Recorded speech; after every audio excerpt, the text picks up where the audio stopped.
So if you are here and you have to go home and you have to sell this, why in the world are we going to even try this? On the top of page 8 are 8 reasons. So here's your sales pitch going back. Okay, and this comes out of the work, the actual results in communities. To learn more about our community's needs, issues, and what really matters to people. Okay? Here's another one. To discover what resources are available and how they might assist our efforts to make a difference. Okay, so you're learning about the community. To identify the potential target audiences that we might serve more effectively than we are now. Good so far? To build an understanding of our potential service and excitement about our mission and vision.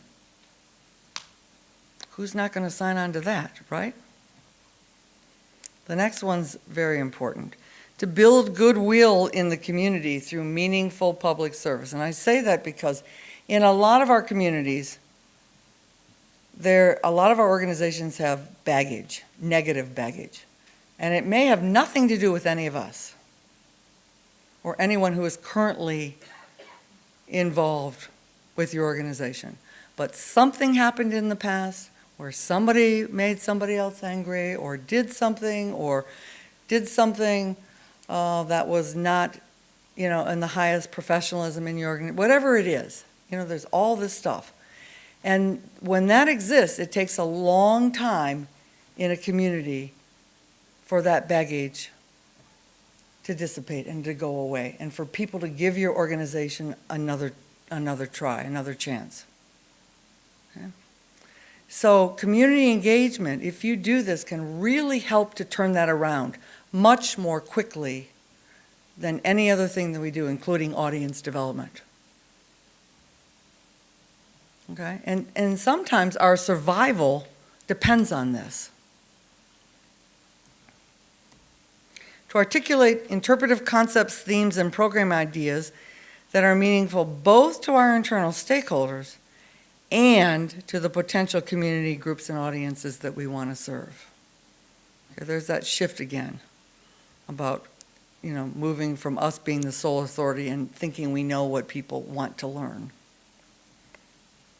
To develop meaningful partnerships with community groups and individuals to provide programs, and here's the jargon, mission-related sustainable enterprise that makes a difference in our community. Okay. And finally, to build museums, historic sites, and cultural heritage organizations that people really care about and will support. Okay, so there's a little ammunition to go home if you've got to go back and sell this to your board or to your colleagues or to the folks who didn't think this was important to come and learn about tonight. Okay? So where this starts to get transformative is that I hope that you understand by now that engagement is more than consulting or gathering input. It's more than audience development. It's more than programs, providing programs. Okay. When you get to the point where your community is engaged, you will know, because it means that that community is involved in ongoing planning, governance, decision-making, resource acquisition and allocation, and program delivery. When you are at a point where you're trying to figure out, okay, have we started to begin to do this in any meaningful way? If you have community people involved and organizations involved in all of those things, then you're on your way. So this means that you cannot go out and do all the wonderful consulting and gather input and then go behind closed doors and make the decisions by yourself. And where do we do this? Most egregiously, in my mind, in our strategic planning and our master planning. Oh, we'll go out and do that external assessment. We'll do the SWOT exercise, all those sorts of things. And then we go by ourselves behind closed doors, our own internal stakeholders, and we make all the decisions. So we're really shooting ourselves in the foot, and we wonder why Most strategic plans go and sit on a shelf. Particularly plans that say, we're going to engage the community, we're going to really make a meaningful difference. Well, where are they? Just so do you see how this changes the way that we work?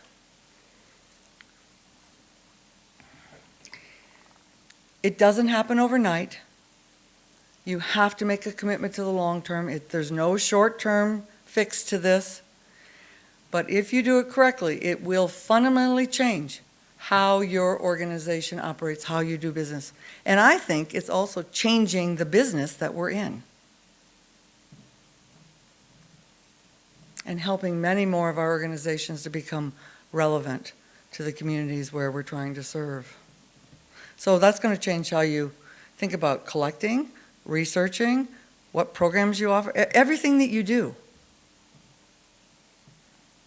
And I'll tell you, in all the planning processes where community have been involved, the most creative, exciting, innovative ideas come from community. Because they don't have any baggage. And some of them may be wild and crazy, and that's okay too. But the most wonderful creative thinking comes from community, comes from the heart. Okay? So visioning is also a real powerful tool in all this. So we're on the top of page 9.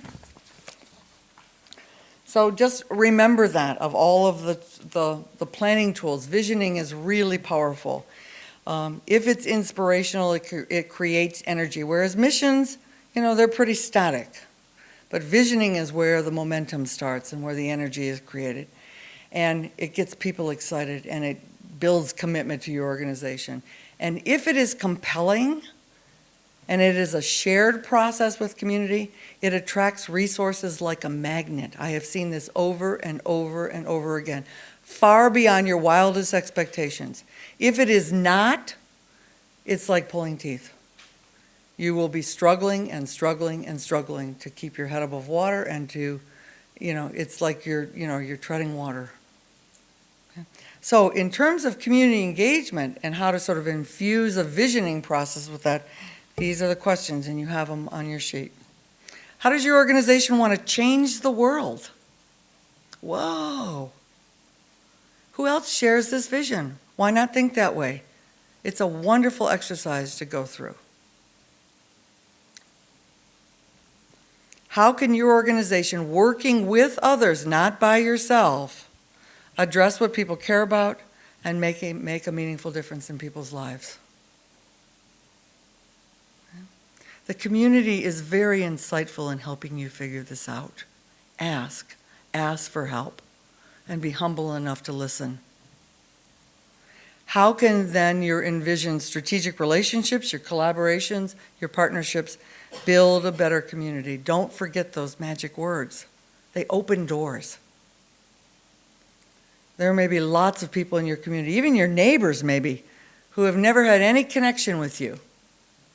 And you go and you want to start this conversation about trying to figure out how to work together. And so you say, I want to come and talk about how your organization, our organization can find some shared purpose and how can we all work together to build a better community. That just brings smiles to people's faces. Sure, I want to talk about that. We care about that too. Every organization in your community wants to build a better community. So it opens doors. And it helps, builds that starting point.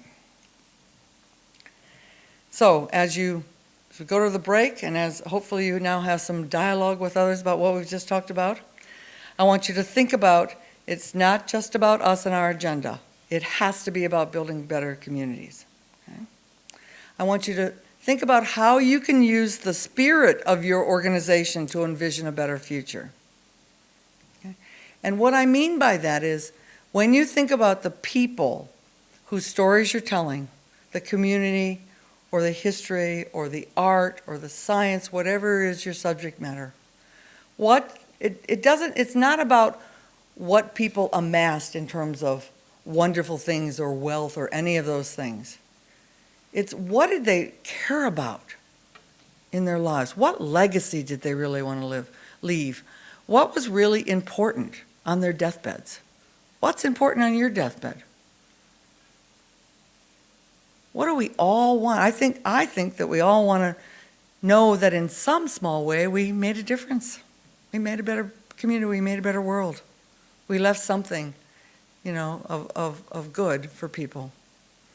So you try to find that spirit, and you can use that as a wonderful guiding framework and as a wonderful inspiration to go back and look at your mission and your vision and how you move forward. Think also, how can you work collaboratively with partners for everything that you do? So that means going back and looking at everything you're now doing and saying, who could be working with us? Who else shares this interest, this spirit, this motivation? Okay? How can others working with us help us to do what we want to do better? Okay? And how can we help to address community needs and give back? And that's the bottom line.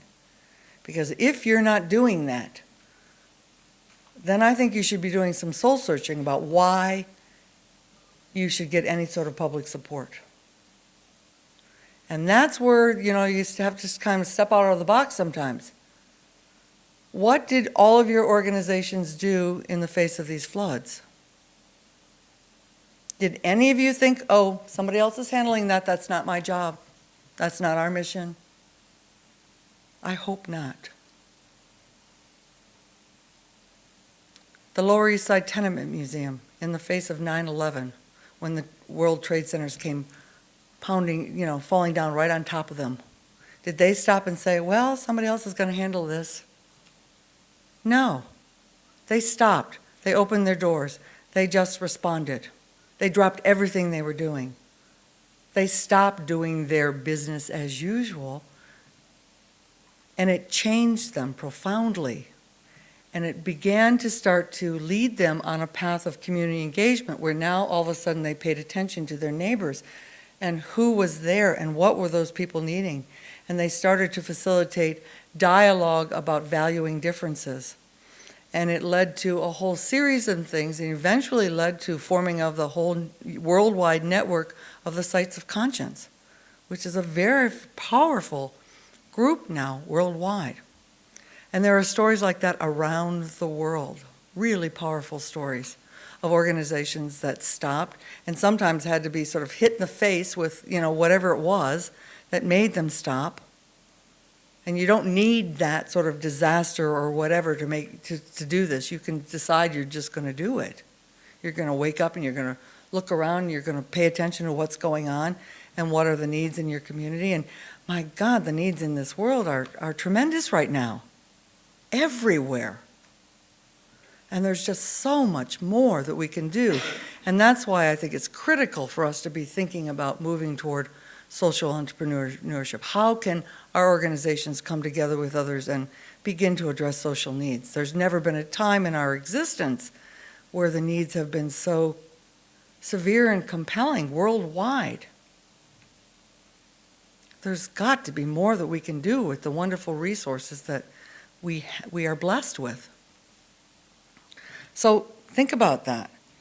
And then in terms of acting, a great starting point is to encourage your staff to get involved in community activities on company time and to celebrate in your staff meetings. And as you come together, all the many wonderful hats that people are already wearing in the community. And utilize those networks that already exist in your enterprise, in your shop. I once worked with an organization in the Southwest United States that was desperately trying to engage the Hispanic community. And they kept doing this over and over and over again, one initiative after the other, and they just kept failing. And there was one gentleman in there on their team who was the head of building and grounds, so he was not considered a professional. He was never asked to join the team. And when he left that organization every night, he went into the community and he was the leader or one of the top leaders in the Hispanic community. And they just fundamentally didn't get it. They had pigeonholed him into this job and this role in the organization without really understanding who he was and what talents and gifts he had to offer to the organization. So I would urge you to go back and look at everyone in your organization differently. And learn more about all the wonderful gifts that people can bring to the table that they may not be using because it's not in their job description.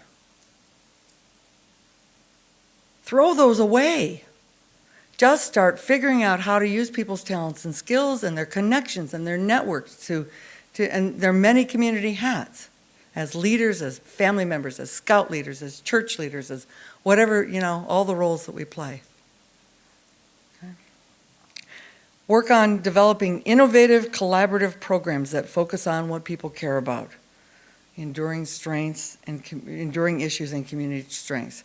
It takes just as much energy to develop a program that you care about or your curator cares about or somebody in your own enterprise is their little pet project as it does a program that really matters to people.